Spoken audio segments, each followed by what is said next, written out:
Welcome to O-Ring CNG Fuel Systems. The purpose of this video is safety and site orientation specific to our Brookville site, but it's also going to cover some points that are key for our other sites so you're familiar with each of them. Site safety begins with you and your careful attention to detail regardless of what type of fuel you're dispensing. First, you must exit the vehicle. Have your passengers and pets exit the vehicle. No smoking. Leave your cell phones in the vehicle and any other distractions that you might have with you. You need to focus on the task at hand. The next step we're concerned about is vehicle safety when refueling. Regardless again of the type of fuel you're dispensing, you want to make sure there's no source of static electricity or any other source of ignition that could potentially ignite a fuel source. So you want to stop the vehicle, turn off the ignition, exit the vehicle, and do not return to the vehicle until the fueling operation is complete. When dispensing fuel, particular attention has to be paid to what type of fuel you're dispensing and the safeties and considerations with each type of fuel. If we're dispensing gasoline or diesel fuel, we have to be particularly concerned about static electricity and sources of ignition. The nozzle is metallic, the hose is also metallic, and it's attached to a grounded dispenser. So it's very important that you insert the nozzle into the vehicle, leave it in the vehicle during the entire fueling operation. Never block the nozzle so it can't shut off automatically in the event that it needs to. Never withdraw the nozzle while it's still fueling. Make sure it remains in contact with the vehicle at all times till you're finished dispensing fuel. Should you have a source of ignition or a static spark, remember, don't pull the nozzle out and cause fuel to spill around the area, making the potential fire bigger. Leave it in the vehicle and then refer to the safety procedures like the safety stop buttons located on the site. Talk about the various types of CNG nozzles we might see at our sites and the purposes and differences between them. The NGV1 nozzle that's found on most light-duty vehicles, you may find a fueling receptacle that just simply snaps on and snaps off. This requires several actions to complete a fueling. You must snap it on with the nozzle in the vent position or the arrow pointed away from the fuel hose. Once you've snapped it on, you rotate the nozzle valve 180 degrees toward the fuel hose, which allows you to begin dispensing fuel. When the fueling operation is complete, you can't disconnect the nozzle while it's under pressure. So you must rotate the handle back to the vent position. When you do that, you'll hear a small release of gas back to the second hose, which is the vent hose. Now you're able to easily disconnect the nozzle. As you can see, this requires several operations. A different variation on the same theme is a nozzle that combines the latching mechanism and the on-off valve into one operation. You will find this type of nozzle at the Brookville site. We must first rotate counterclockwise with the arrow pointing away from the vehicle and towards the fuel hose. You can then attach the nozzle. You then rotate the nozzle valve the whole way around to the right till it's completely opposite, 180 degrees from where it was, with the arrow pointing towards the vehicle. You now have simultaneously attached the nozzle to the vehicle and enabled the flow of fuel. At this point, you would return to the fuel management system and activate your card, come over to the appropriate dispenser and lift the handle on the dispenser to begin the flow of fuel. When the fueling operation is complete, you're going to flip the lever back down on the dispenser to shut off the dispenser, and as you rotate counterclockwise 180 degrees, you'll simultaneously vent the nozzle and disconnect from the vehicle.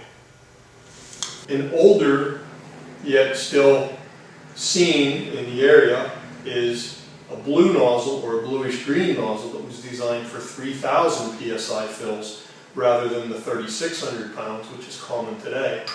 Will also snap on and snap off similar to the other. This allows you to put 3,000 pounds of fuel into a 3,600 pound vehicle, but will not allow you to put 3,600 pounds into a 3,000 pound vehicle. And of course, earlier we showed you the nozzle that looks very similar to a gasoline dispenser that latches onto the vehicle when you pull the trigger. At the conclusion of the fill, when you let go of the trigger, it vents and disconnects all in one operation. These are not very common, but they are available. The emergency stop buttons, or e-stops as they're called, are located at various locations throughout the site and other sites, whether they be attended or unattended. The emergency stop button, when pushed, does many things. First and most important, it stops the flow of fuel, regardless of what type of fuel that might be: gasoline, diesel fuel, propane, or CNG. If you push any button anywhere on the site, it shuts all the fuels off, not just the one you happen to be fueling. Additionally, it will turn off the canopy lights, shut off power to the dispensers, to the fuel pumps, to the compressor station, and also closes gas valves, closing gas to and from the compressor and storage tanks and the dispensers. Once the stop button has been pushed, pulling it back out doesn't reactivate the site. The site is down until a qualified person comes and restarts the site. So whenever you push an emergency stop button, you should go to the address and telephone number located at the card readers or on the front of the building and call someone and let them know that an emergency stop was pushed and the reason for it being pushed. In the event of a spill, if there's not a fire or any other problem, you're still required to call 911. At each of our fueling locations, the 911 address is conveniently located on the front face panel of the box containing the emergency telephone to remind you of the address to relate to the emergency operator. As previously discussed in the video, there are two emergency telephone boxes located, one at the front and one at the rear of the building. They are also conveniently located next to an emergency stop button. On the front of each 911 box is the 911 address. This one happens to be 228 Allegheny Boulevard. It's important to know, as you're going to have to tell the operator at the 911 center the location of the emergency. When you open the box, an instruction card will fall out. There's a flip phone attached with a cord and a pair of lithium batteries, long life batteries. There's also a pair of spare batteries in there in the event that a battery would happen to be dead. You just simply first turn the phone on, dial 911, and give your instructions to the operator. The next thing to do is come over and apply your card to the fuel management system or the card reader. The card goes in with the front of the card facing to the right, the back of the card facing left with the magnetic stripe at the top. You insert the card. The prompt on the screen will tell you to remove the card. Then you follow the on-screen instructions. It will ask you for several items, namely a driver number, a vehicle number, and an odometer reading. It may or may not ask for any or all of those items depending on how your card is programmed. One thing additional it will ask you for is the dispenser number. In this case, we were using dispenser number 15, so we would push 1, 5, and enter. It will then tell you you're approved to use dispenser 15.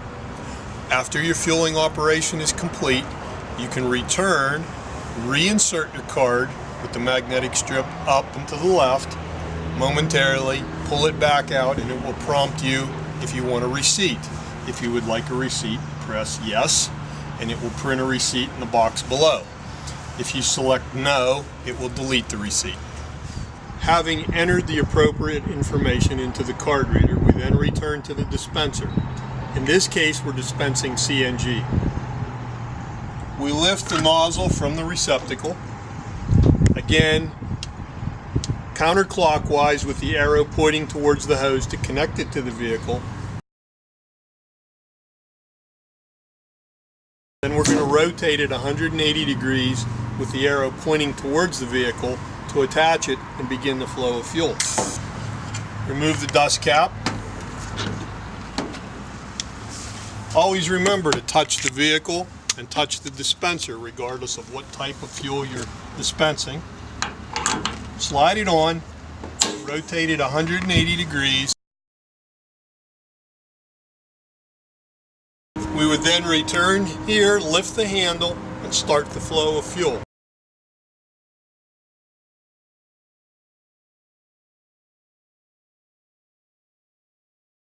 There are 4 LED lights on the dispenser that indicate 1/4, 1/2, 3/4, and 4/4 or full. During the fill process, it's normal for the dispenser to start and stop several times as it's comparing pressures and temperatures of the fuel and of the air. When it's finished the fueling operation, all 4 LED lights will blink simultaneously, and instead of seeing a price, you will see the word end, meaning the sale is completed. You can then turn the handle back down, come over to your vehicle, rotate the nozzle counterclockwise 180 degrees, and disconnect from the vehicle. The CNG dispensers have an emergency shutoff valve as well. I stress emergency shutoff. During normal operation or dispensing of fuel, no operator intervention is required here. You leave it in the on position. If you would develop a leak in your hose or your vehicle during the fueling process, you could easily come over and turn this valve to the off position to stop the flow of fuel into your vehicle. It's then a prudent decision to go over and push an emergency stop button as well. Once you've disconnected, replace your dust cap, close the fuel cover door, and continue on your way.